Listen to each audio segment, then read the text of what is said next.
Oi, Eliane, bom dia. Bom dia, Raíssen, Carolina, ouvintes. Bom dia, Eliane, bem-vinda para mais uma semana.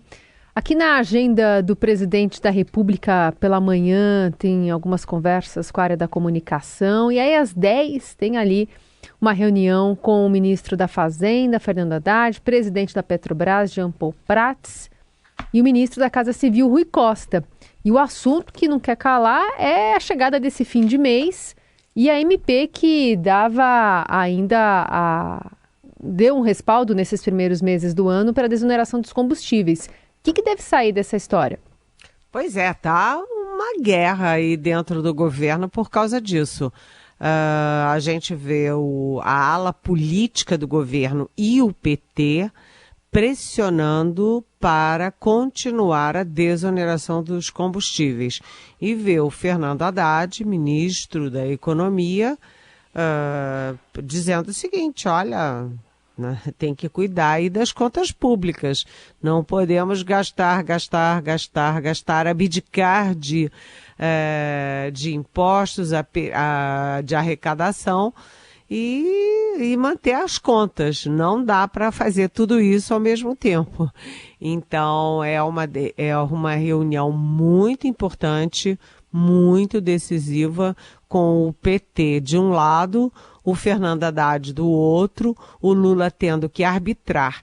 Então, quem vai ter um papel importante hoje são o chefe da Casa Civil, o Rui Costa, que além de ser do PT, foi governador da Bahia e, portanto, ele tem um pragmatismo na hora de olhar as contas, sabe que dinheiro não cai da árvore, sabe que você tem que ter contas que fecham, né? E o Jean Paul Prats, né? Porque o Jean Paul Prats, que é um especialista nessa área de petróleo, que é deputado do PT, que vai assumir a Petrobras, a presidência da Petrobras, tem uma responsabilidade enorme disso. Ou seja, quem vai ter que arbitrar é o Lula, mas as cartas na mesa são muito complexas, com muitos atores.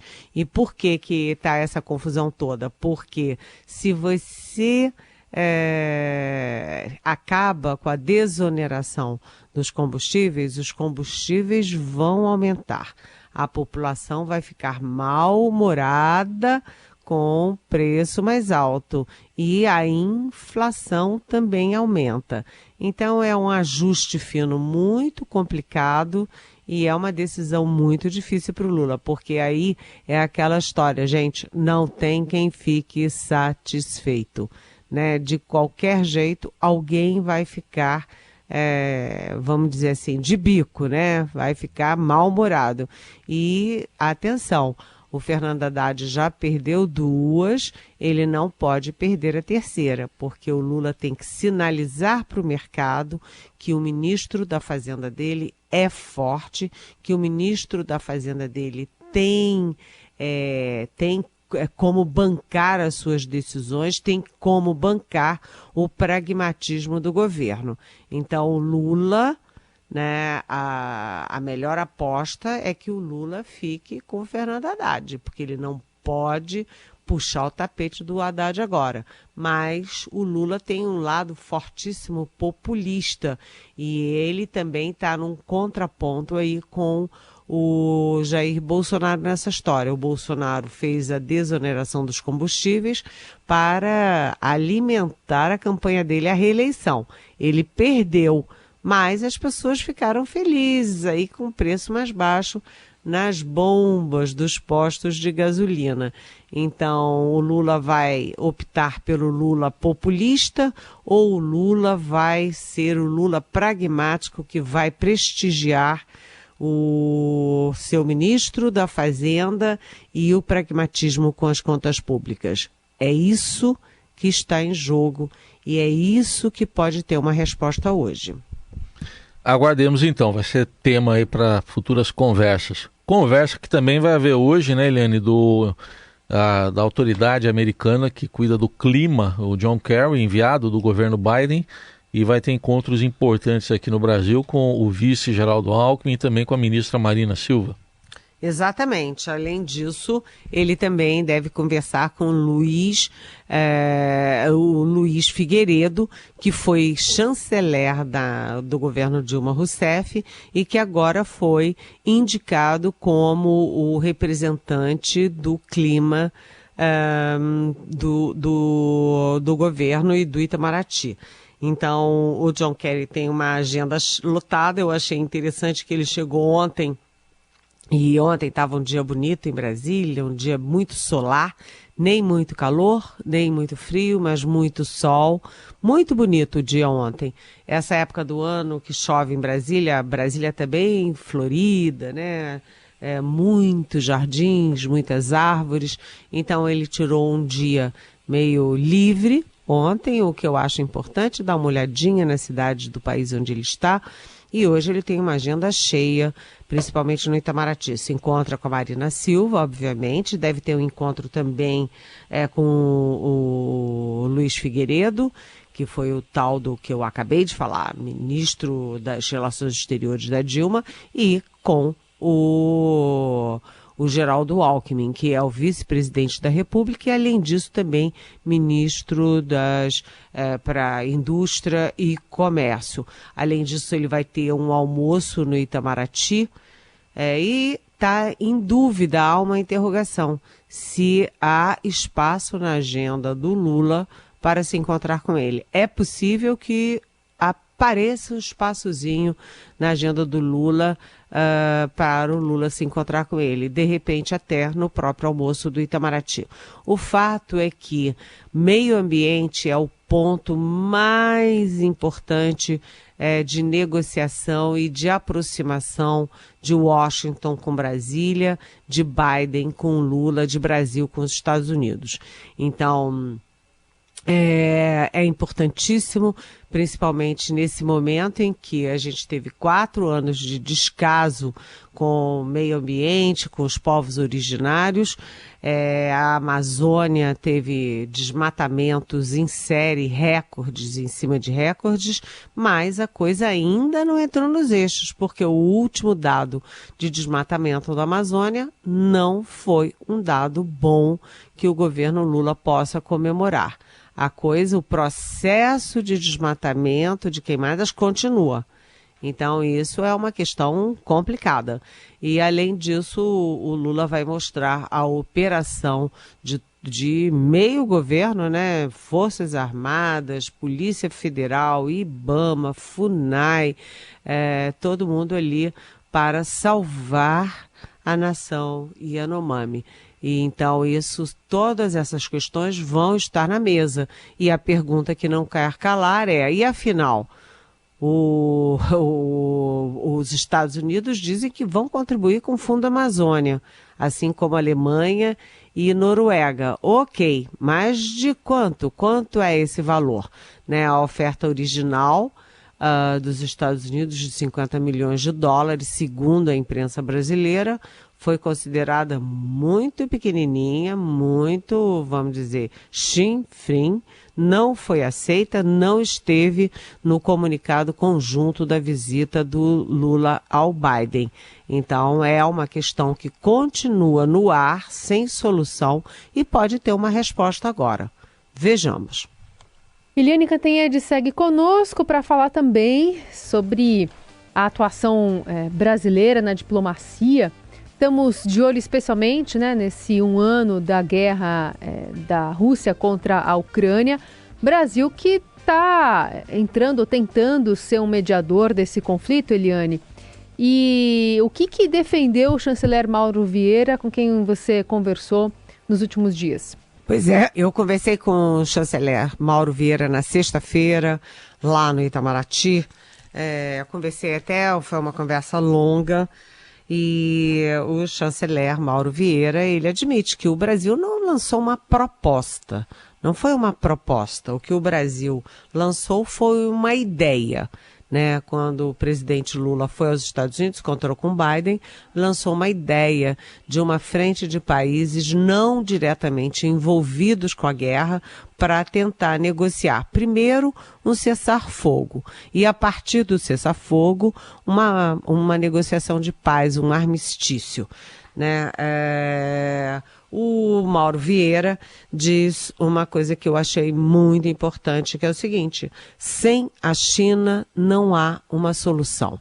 É importante ter a China, né? E ele acrescentou, né? É preciso que os Estados Unidos e a China, que estão se estranhando, que estão numa guerra por hegemonia, é preciso que os dois busquem alguma sintonia na discussão sobre o fim da guerra. E quando você fala em China, você projeta aí a importância dos BRICS nesta negociação. BRICS são Brasil, Rússia, Índia, China e África do Sul. Ou seja, a China está dentro dos BRICS, pode criar os BRICS, segundo o chanceler, podem ser um ambiente confortável para atrair o inimigo número 1 do mundo, que é o Vladimir Putin, né, o presidente da Rússia, o invasor da Ucrânia, para sentar. Hoje o Putin está isolado, tem nenhum apoio no Ocidente, né, e ele precisa ter alguma mesa em que ele possa sentar e ter algum tipo de acolhimento para conversar, né? E então, assim como a China está no BRICS, a própria Rússia está no BRICS. Então, o chanceler brasileiro imagina que os BRICS podem criar uma situação confortável para o início de conversa para as bases das negociações pela paz. E aí a gente lembra que a própria Ucrânia já lançou 10 pontos, a China também lançou alguns pontos que, por exemplo, o embaixador Rubens Barbosa, que é um embaixador aposentado, mas foi um embaixador importante, foi inclusive embaixador em Washington, ele acha que as propostas da China são muito vazias, né, são muito vagas, mas de qualquer jeito a gente tem uma mudança no cenário, porque até aqui todo mundo só discutia quais seriam as novas sanções para a Rússia e quais seriam os novos armamentos para a Ucrânia. E a partir de agora a gente já ouve falar a palavra paz, a gente já ouve falar em cessar fogo, a gente já ouve falar em propostas na mesa. Então, é alguma coisa que vai se costurando devagarzinho. E aí o chanceler lembra que o Lula, que já foi à Argentina, Uruguai, Estados Unidos, ele deve falar possivelmente amanhã ao telefone com o Volodymyr Zelensky, que é o presidente da Ucrânia, e deve marcar uma ida à Ucrânia. E, além de ir também a Portugal, mais uma vez, agora no primeiro semestre, o Lula deve ter uma reunião de cúpula dos BRICS, exatamente dos BRICS, na África do Sul em julho. Esse pode ser um momento em que o Putin aceite discutir alguma coisa.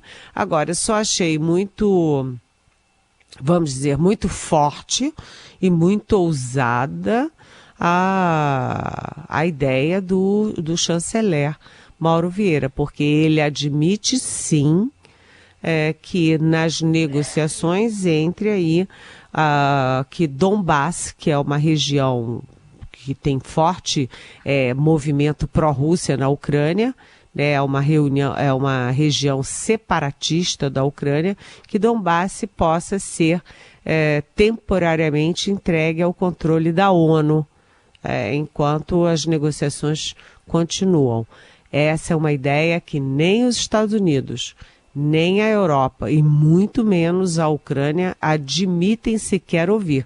Eles são peremptoriamente contra, mas o chanceler brasileiro admite. Vamos ver como é que o ambiente internacional reage a essa posição do chanceler brasileiro. Mas, de qualquer jeito, o Brasil está em campo. Ele não tem tamanho, dimensão diplomática para liderar esse processo, mas tem sim uma dimensão capaz de participar desse processo. E outro assunto que não sai do noticiário, Eliane, a crise humanitária do Yanomami, mas não só isso, né? Com as reações que têm ocorrido, Agora teve um grupo até de garimpeiros que reagiu na semana passada à operação da Polícia Federal, do IBAMA, atiraram até contra uma base do IBAMA. Enfim, o governo também atento a isso. Sim, a coisa mudou de figura, né? Até aqui a gente tinha operações da Polícia Federal, do IBAMA, da FUNAI e do Ministério da Defesa, das Forças Armadas, portanto, para retirar os garimpeiros da região.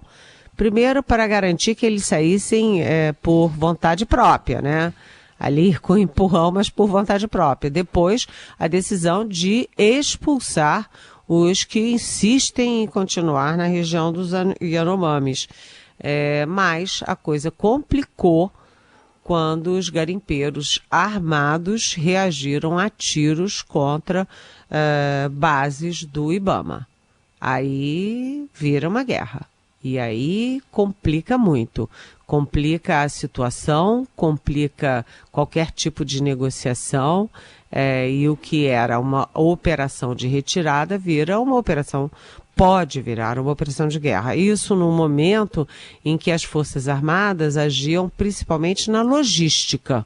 Quem estava expulsando os garimpeiros eram os outros órgãos.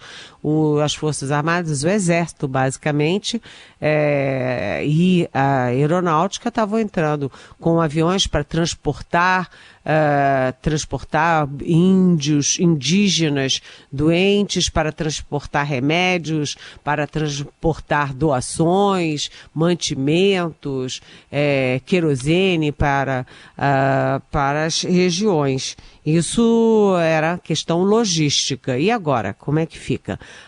Eu até ressalvo aqui que as Forças Armadas estão bem sobrecarregadas nesse momento, porque além de toda a operação lá em Roraima para a retirada dos garimpeiros ilegais das reservas Yanomami, também Marinha e Exército e Aeronáutica também trabalham intensamente na crise, que é uma crise ambiental, mas é uma crise humanitária, no litoral norte de São Paulo. A gente viu o maior navio da Marinha atracado para tentar ajudar, com lanchas, com helicópteros, com embarcações médias, enfim, todo mundo à disposição. E você viu também, todo mundo viu, os caminhões do Exército, os caminhões da própria Marinha, os soldados, todos ajudando na procura de corpos, na retirada de sobreviventes.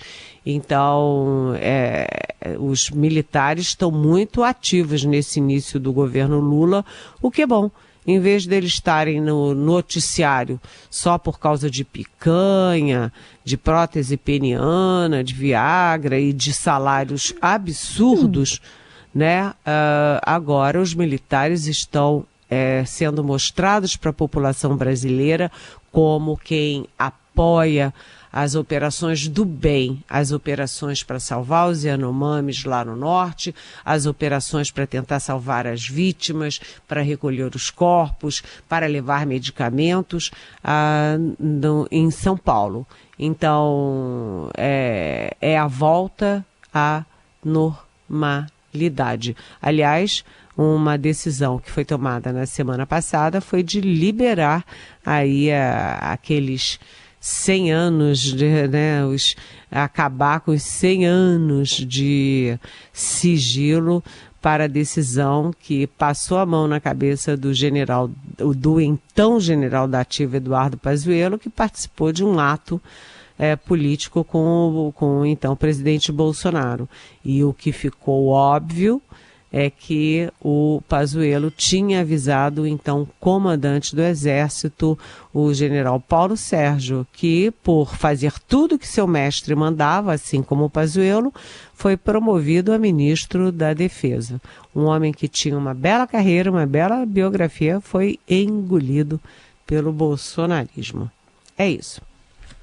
Bom, Eliane, só para fechar, lembrando que está começando uma campanha de vacinação, especialmente para Covid-19, a vacina bivalente para alguns grupos, especialmente pessoas mais velhas. mas também uma campanha nacional para atualizar a carteirinha de vacinação depois desses 4 anos de um governo que não incentivava a imunização das pessoas. Pelo contrário, né? Depois de 4 anos em que o governo trabalhou contra a compra de vacinas da Covid, só entrou nessa operação que acabou sendo bem sucedida por pressão da sociedade, por pressão política e por temer a força do João Dória, que era governador de São Paulo e que tomou a liderança, a dianteira na compra de vacinas, e o processo de vacinação no Brasil ficou muito prejudicado. E isso prejudica as nossas crianças, a nossa população. E hoje vai ter um lançamento da campanha da vacinação com Lula presente, com a ministra da Saúde, Nízia Trindade, presente. O Brasil voltando à normalidade e voltando, portanto, à importância da vacinação.